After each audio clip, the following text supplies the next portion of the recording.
Hey everyone, I'm your host Peter Zablocki, and you're listening to History Shorts. I hope everyone's having a great day so far, and thank you so much for making this show a small part of that. If you'd like to help me out with a small gesture, please leave History Shorts a rating or a review, and click that subscribe button if you haven't already done so. For sources and books used as the basis for these episodes, how to advertise on the show, and other information, such as the list of our upcoming guests on the Conversation series, or a link to our Patreon account where you can listen to exclusive episodes not heard here, please visit www.historyshortspodcast.com. Today's episode is brought to you by the Podcast Republic, your ultimate podcast listening app. Discover and subscribe to thousands of podcasts from around the globe, all in one place. Download the Podcast Republic now and take your podcast experience to the next level. Having said all of that, the war that would haunt the soul of a nation began not with a bang, but with a whisper, a chain of quiet decisions, fateful assumptions, and escalating entanglements. The United States did not leap into Vietnam. It slipped, stumbled, and sank into it. What began as a cautious post-World War II policy to contain communism became, within 2 decades, a full-blown conflict involving over 500,000 American troops. It ended in disillusionment, protests, and a helicopter lifting off the roof of the U.S. Embassy in Saigon. But the road to that bitter exit began far earlier, and its origins lie as much in ideology as in geography. Here is the story of the U.S. involvement in Vietnam. Yesterday, December 7th, 1941. It's one small step for man, one giant leap for mankind. Mr. Gorbachev, tear down this wall. It would be silly to say that I'm going to be able to give you the full-blown history of the Vietnam War. That could be a college course in and of itself, and we have about 10 minutes. But just to get the basics out of the way. The roots of the American involvement in Vietnam go back to the ashes of World War II, when the global order was being reshaped. In 1945, Japan surrendered and vacated its hold over French Indochina, a sprawling colonial territory that included Vietnam, Laos, and Cambodia. Into this power vacuum stepped a Vietnamese nationalist named Ho Chi Minh, who had spent decades fighting for independence from colonial rule. Educated in France and influenced by Marxist-Leninist ideology, Ho declared Vietnam's independence in September of 1945, citing, ironically in all this, language from the American Declaration of Independence. "All men are created equal," he said, quoting Jefferson, "and endowed with certain inalienable rights." But his message fell on deaf ears in Washington. Though Ho Chi Minh had cooperated with the U.S. Office of Strategic Services, the OSS, forerunner to the CIA, during World War II by aiding in the fight against the Japanese, the Truman administration viewed him with growing suspicion. In an emerging Cold War context, communism was no longer just an ideology. It was an existential threat. And as the Iron Curtain descended across Europe and China fell to communism in 1949, Vietnam began to look less like a struggle for independence and more like the next domino to fall in global ideological contest.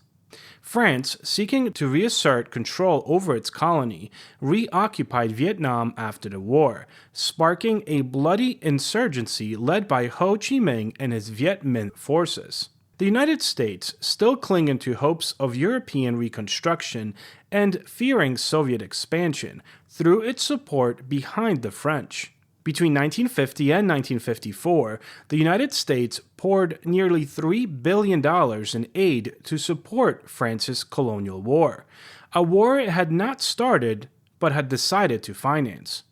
President Harry Truman and then Dwight D. Eisenhower saw the Viet Minh not as nationalists but as agents of Moscow and Beijing. The theory of containment ruled the day, and Vietnam became a proving ground. In 1954, the French suffered a humiliating defeat. After weeks of siege, their garrison surrendered to the Viet Minh, effectively ending France's colonial war. At the Geneva Conference that followed, Vietnam was temporarily divided at the 17th parallel. North to be governed by Ho Chi Minh's communist regime, and south by the anti-communist government backed by the West. National elections were promised for 1956 to unify the country, but the United States and South Vietnam refused to participate. Officials in Washington feared that Ho Chi Minh would win a nationwide vote by a landslide, something that was very likely. Democracy in this case became too dangerous to allow. Thus began America's direct engagement in Vietnamese politics. The U.S. threw its support behind Diem, a staunchly anti-communist Catholic in a predominantly Buddhist country. Diem, despite being authoritarian and unpopular, was seen as a bulwark against communist expansion. "He's the only boy we've got out there," an American diplomat famously remarked. The Central Intelligence Agency helped Diem consolidate power, suppress rivals, and resist calls for reunification elections. In doing so, the United States committed itself to an unstable regime and a dangerously fragile idea, one that Vietnam's South could serve as a democratic, Western-aligned counterweight to the communist North. By the late 1950s, opposition to Diem was mounting. His brutal repression of political opponents and religious minorities created fertile ground for insurgency. In 1960, the National Liberation Front, or the NLF, or simply Viet Cong, was formed, an indigenous communist movement in the South that received arms and training from Hanoi. What began as civil unrest quickly escalated into guerrilla warfare. American military advisors began arriving in increasing numbers, providing training and intelligence to Diem's forces. Under President Eisenhower and then President Kennedy, the number of U.S. military personnel in Vietnam grew from a few hundred to over 16,000 by 1963. John F. Kennedy believed deeply in the Cold War's zero-sum logic. To lose Vietnam, he thought, would be to invite disaster across Asia. "We have a problem in trying to make our power credible," he said in a meeting, "and Vietnam is the place." Yet Kennedy was also deeply aware of the risks. Secretly, he expressed doubts about Diem's regime and the prospects of success.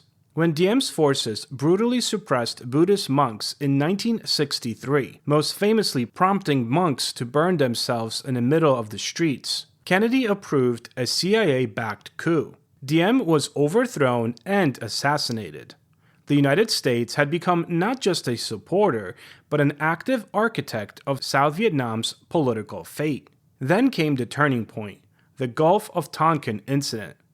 In August of 1964, under President Lyndon Baines Johnson, two United States naval destroyers operating off the coast of North Vietnam reported being attacked by North Vietnamese torpedo boats.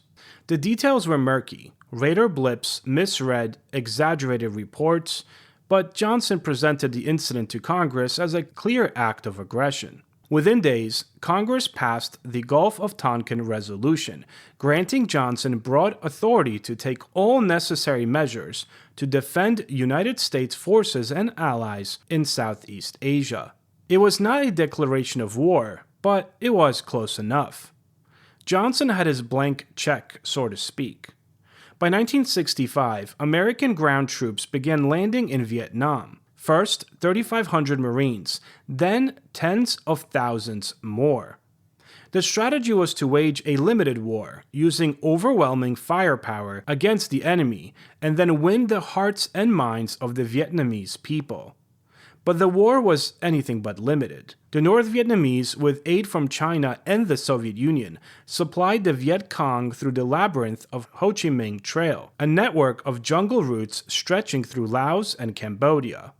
American air power, devastating and indiscriminate, rained bombs on these countries, expanding the war far beyond Vietnam's borders. Despite high-tech weaponry and superior numbers, the United States struggled to defeat a guerrilla enemy that refused to fight a conventional war. Jungle ambushes, booby traps, and assassinations became the daily reality for American troops. For every village pacified, another slipped into the Viet Cong hands. The American public, initially supportive, grew uneasy. Images of napalm, scarred children, burning hamlets, and body bags arriving home by the thousands began to flood television screens. Vietnam was the first war America watched in real time, and it was losing the narrative. By 1968, nearly 500,000 U.S. troops were in Vietnam. That year, during the Vietnamese Lunar New Year, the Tet, the Viet Cong launched a massive surprise offensive across dozens of South Vietnamese cities. Though the U.S. and South Vietnamese forces eventually repelled the attacks, the Tet offensive shattered public confidence. Walter Cronkite, the nation's most trusted newsman, told Americans that victory in Vietnam was no longer possible. "If I've lost Cronkite," Johnson reportedly said, "I've lost Middle America."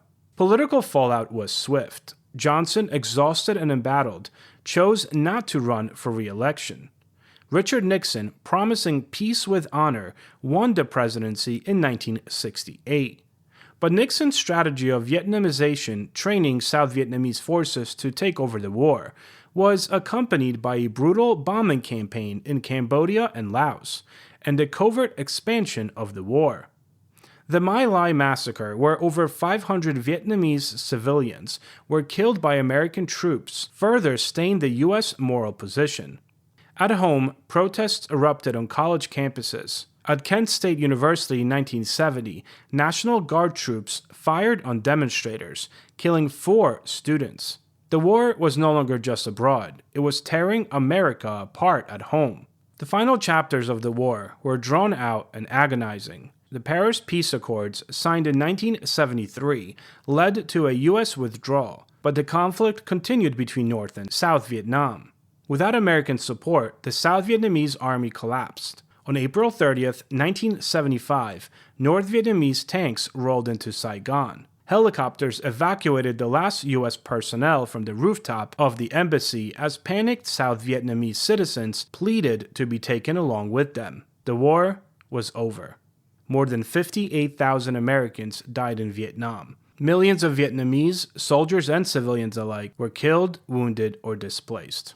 Vietnam was not a war the U.S. had to fight, but it definitely became one it could not imagine walking away from, until it finally had to. Thanks for listening.